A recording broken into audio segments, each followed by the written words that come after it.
Hi everyone, welcome to one of the videos for the week 3 of the Artist's Way journey. Yes, I am making now a video for each topic of the week instead of just putting them all together in one video only. Yeah, so to get in the mood, let's light a candle. Why not? I keep it in my outro. Yeah. I love snow. It's not rooms. It's sweet. It's vanilla. I love it. It's my favorite. So let's get to the match.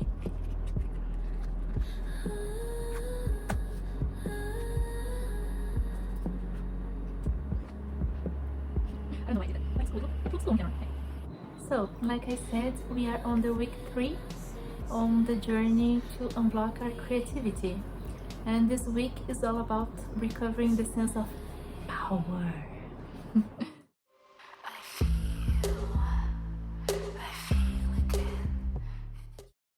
And to talk about power, we have to talk about something that I used to be terrified of: anger.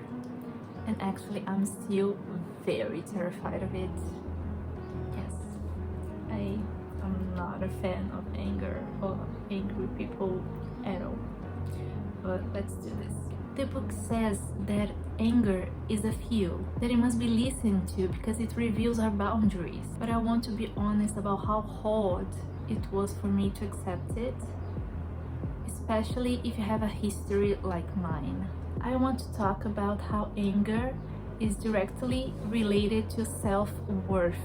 For a long time, I used to get always sad, but never angry. If someone canceled last minute, I got sad. If someone criticized my work harshly, I got sad. If someone ignored my needs, I got sad. If someone pushed my boundaries, I got sad. Everything, I would just get sad. Every time that I was treated poorly or unfair, I would just get sad, but never angry. And I never understood why other people easily got angry, you know? But why sadness exactly? Because sadness is quiet. It keeps us on the comfort zone. Sadness doesn't ask for change, and honestly, I think I stayed in sadness because deep down I kinda felt that I deserved to be treated badly. And that's sad, and I actually did believe that I deserved to be treated that way. I didn't have enough self-worth to believe that my boundaries deserved to be respected. I truly believed that I didn't deserve to be respected. No. I had such a low self-esteem. I was so used to being criticized while I was growing up, about being bullied at school, about being invisible or people not respect me at all. I was used to that, and I internalized that I kind of deserved to be treated that way, that if it's happening, that there must be something wrong with me. I truly believe that. So when bad things happened, my internal narrative wasn't like, how could they do this to me? Why they are doing this? It was more like, oh, I guess I did something to deserve this. It's all my fault. I'm too much. Of course this is happening. I'm not important enough. I internalized everything. I swallowed the disrespect and turned it into sadness. But now I'm healing.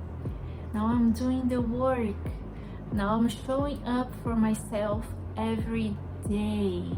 And my self-worth is finally getting better.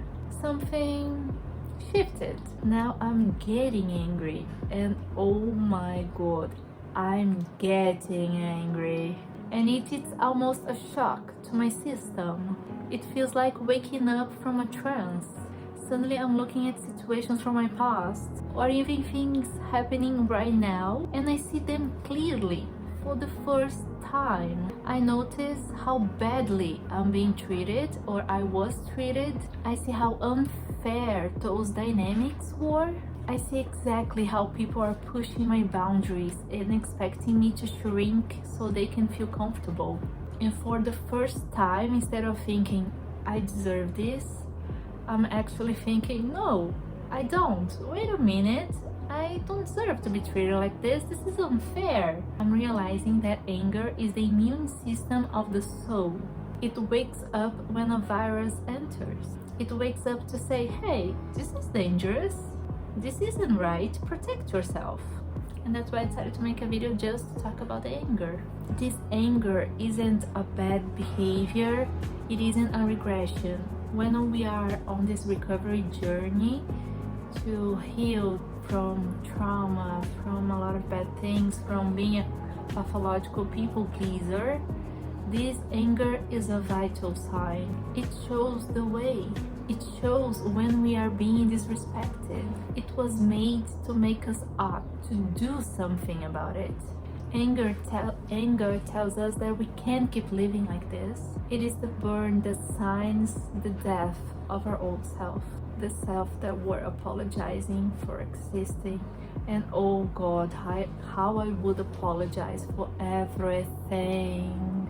I would apologize for breathing, because I thought I was breathing too loud and I was always bothering everyone. Yeah, it was that extreme. Used in the right way, it's a very powerful tool to have. Stagnation, apathy, and despair are our enemies because they keep us on the comfortable zone. Anger is a friend, actually, but it's not the action itself. Please, don't get me wrong, don't go out screaming at people or something like that. That's extremely wrong. Don't do that. But it's an invitation to act. It shows the direction. Like, for example, if you see a bad movie and you think, oh, this movie sucks, this director is terrible, I could have done something better. The anger is the fuel. It is the sign. It says, maybe I should learn about cinema, maybe I should become a director and try to do a good movie, you know, try to do something about it and not just see. That's one of the main problems. You can't just use the anger and keep criticizing everyone and just being mean and all that. No, you have to use that as your fuel. Like, no, I will study cinema, I will make my own movies, and they will finally see what a good movie is. You know, it shows the way. It shows how you can go and do something about it. Like, if you see, like, oh my god, I had the same idea for this song. Like, I would have done that so much better. And instead of just complaining or saying that music sucks or that song sucks or anything like that, you go and learn about music and you do your own song, your own version of the song, and you see how you can use anger in your favor instead of just being mean to people. So if you're feeling this anger while you're trying to recover, notice that this is a good sign. You are getting better. You are evolving. Don't run away from it. Use it as your fuel. Use it as your guide, as a direction to do the right thing, to go to the right path and to follow your dreams. And especially if you're always being the people pleaser, you always try to not bother anyone, you always try to stay quiet, and you always had a low self-esteem. When you start to get angry while you're healing, it means you're getting your self-worth back. And that's very good. I'm very proud of you, and I'm very proud of myself because this is where I'm at now.